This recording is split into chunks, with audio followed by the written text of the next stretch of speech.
Здравствуйте, это мобильные новости на Якутия 24. Меня зовут Ольга Лысак, и сегодня я расскажу вам о событиях этой недели, которые не остались без внимания пользователей социальных сетей. Сегодня в программе «Самая вежливая кошка» якутяне поражают на конкурсе талантов в Лондоне. Как проходит сезон подснежников в Якутии и съедят ли барашка в ближайшее время в одном из ресторанов столицы республики. Итак, начнем. Виртуоз-хомусист Ольга Подлужная приняла участие во всемирно известном шоу «Британия ищет таланты». Для жюри и зрителей ее выступление показалось удивительным. Они были поражены тому, как якутянка воспроизводит голос лошади. Что говорить? Смотрим.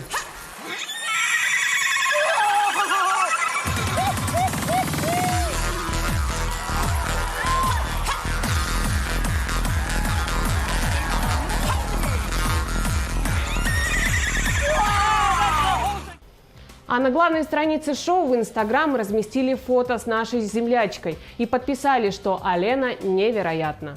Шокирующее видео разместили в соцсетях. Двое мужчин на тракторе пытаются выкинуть с прицепа сотрудника ГИБДД. Блюститель порядка держится крепко и время от времени кидает вещи в кабину. Он просит остановиться и намерен задержать правонарушителей. Вероятно, мужчины подвыпившие или хотят угнать трактор, считают пользователи.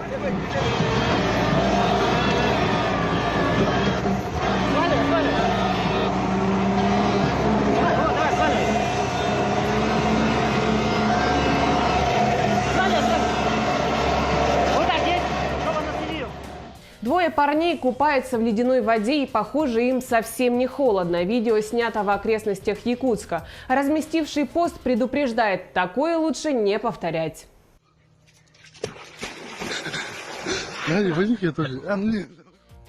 По одному хватит. А на Дыркылахе утопили Хонду Фит. Мужчина ради железного коня разделся и полез в ледяную воду, чтобы привязать трос к иномарке. Чем закончилось вытягивание, доподлинно неизвестно. Неизвестно и как машина попала в реку.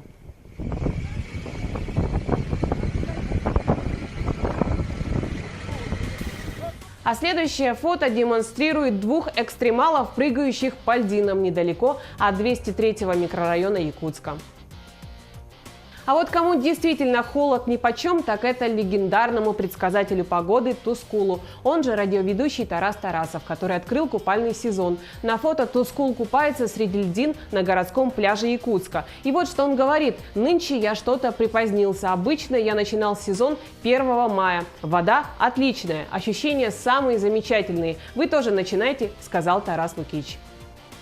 Северный цветок доказывает, что он символ стойкости, силы и надежды. Якутским подснежникам все нипочем. Их не удивить выпавшим снегом в мае. А в Нюрбинском улусе есть село Чукар, где растут подснежники разных цветов. В селе Уолба Татинского улуса среди желтых подснежников нашли фиолетовый, который обычно не растет в тех краях.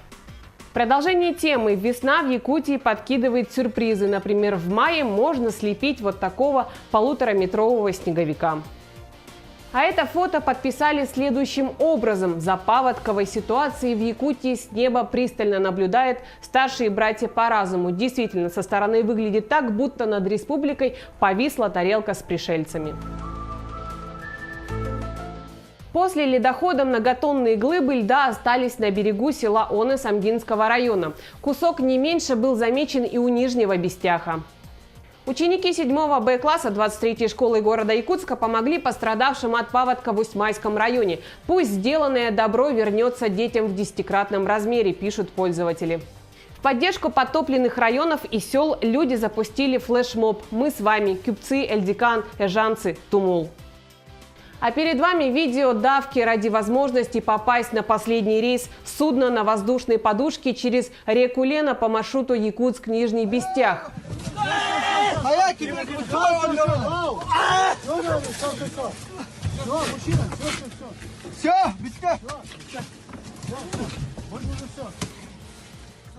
Что делать при угрозе затопления и как оформить компенсацию пострадавшим от весеннего паводка в республике? В Якутия-24 подготовили полезную инфографику. В случае подтопления в первую очередь необходимо собрать документы и эвакуироваться к родственникам или в пункт временного размещения. А чтобы получить выплату от ущерба, необходим акт обследования пострадавшего объекта. Каждая пострадавшая семья обращается с заявлением об оказании материальной помощи в адрес главы муниципалитета. Затем местные власти, в свою очередь, обращаются в правительство с просьбой выделить компенсацию из резервного фонда республики. Также мы публикуем реквизиты для перечисления безвозмездных поступлений на восстановительные работы при ликвидации последствий ЧС. В соцсетях появилось видео с малышами, сидящими на горшках. Из отрезка стало ясно, что ребята говорят о чем-то весьма серьезном и важном для них.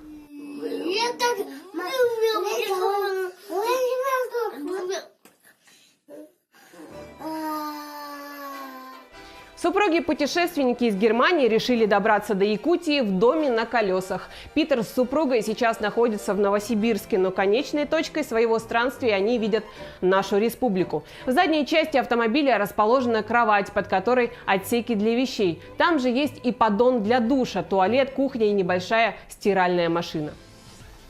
В один из дней жители Якутска увидели девушку, которая с глиняной маской на лице в теплом халате с чайником прошлась по улице и даже проехалась в таком виде в автобусе. Фотографии странной прохожей, как будто только вышедшие из душа, заполонили соцсети. Как призналась девушка по имени Кристина, необычный поступок оказался частью психологического тренинга, так сказать, выходом из зоны комфорта.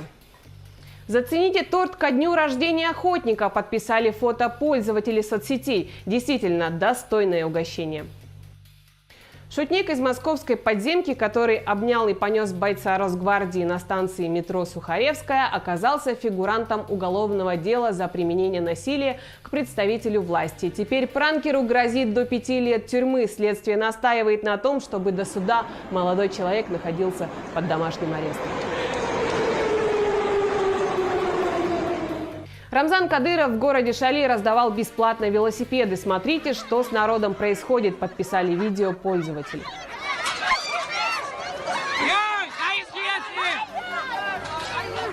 Владимир Путин принял участие в торжественном открытии автомобильной части моста через Керченский пролив. Президент за рулем КАМАЗа возглавил колонну из 3 десятков грузовиков, которые испытали Крымский мост на прочность. Путь от Краснодарского края до Керчи занял 16 минут. Мост соединил Крым и Краснодарский край и стал самым протяженным в Европе – 19 километров, потеснив знаменитый вантовый мост Васко-де-Гама в столице Португалии. Его длина 17 с лишним километров. Крымский мост состоит из 2 частей – автомобильной и железнодорожной. Поезда через Керченский пролив обещают запустить уже в следующем году. Стоимость проекта – 230 миллиардов рублей. Пропускная способность перехода – 14 миллионов пассажиров и 13 миллионов тонн груза в год. Это замечательный результат, который делает Крым и легендарный Севастополь еще сильнее, а всех нас еще ближе друг к другу. Какое Евровидение без скандала? Во время выступления британской певицы на сцену выбежал мужчина, отобрал микрофон и крикнул: «Фашистские британские СМИ, мы требуем свободы». Потом его скрутила охрана. Добавим, что победительницей стала израильская исполнительница Нетта с куриной песней «Той».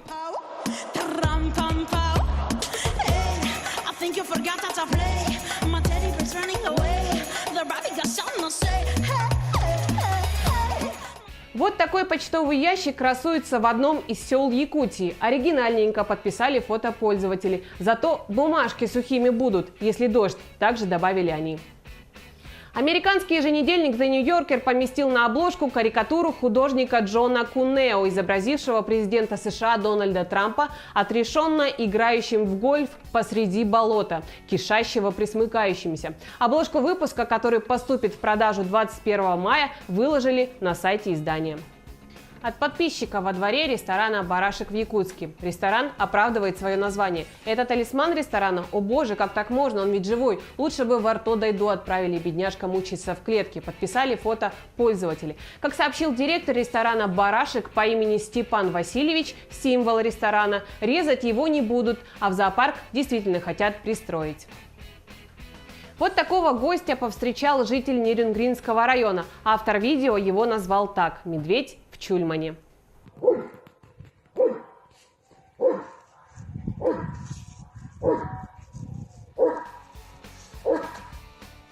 А так проходит спасение кота в Алёкминске. Усатому помогли мужчины, предварительно вооружившись одеялом.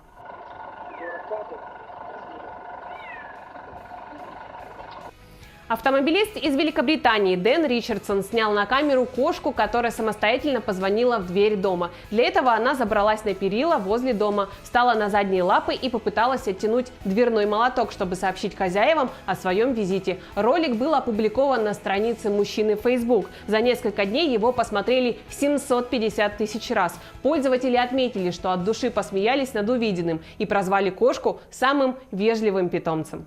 Хангаласские ветеринары в зоне паводка спасли кобылу и жеребенка. Во время рейда по местам паводка работники ветеринарной службы обнаружили и подняли на ноги обессиленную кобылицу. А незадолго до этого айболиты спасли маленького жеребенка, который лежал в воде. Чтобы отогреть малыша, на него одели куртку.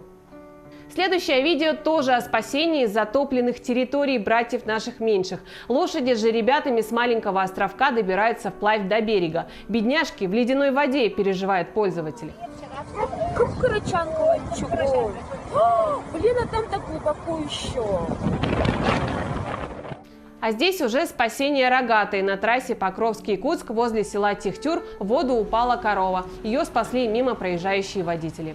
Я пришел домой. Стой, куда пошла? Тундровые лебеди прилетели в поселок Белая гора Абыйского улуса. Удивительными кадрами сумели поделиться пользователи соцсетей.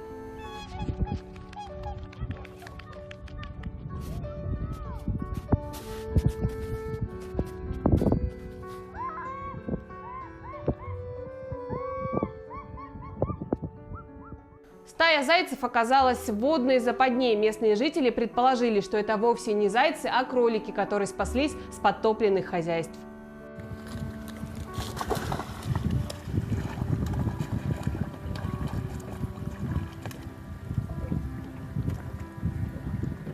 Джида и Кеней вновь объединились и сняли первый совместный клип. По словам музыкантов, для них самое главное – качество звука и музыки. Уже 9 июня они планируют большой концерт в культурном центре «Сергеляхские огни».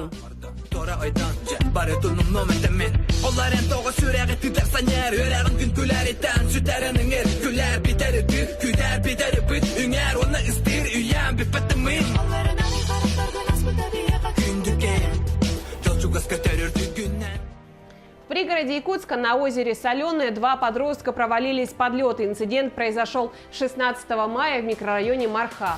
Как оказалось, 12-летние школьники решили срезать путь и перейти через озеро. Примерно в 10 метрах от берега лед проломился. Дети оказались в воде. Добраться до берега сил уже не было. Благо, их крики услышал мимо проходящий мужчина. Он и вызвал спасателей. Парней тут же доставили в больницу. Они получили глубокие ссадины и порезы, когда выбирались на льдину.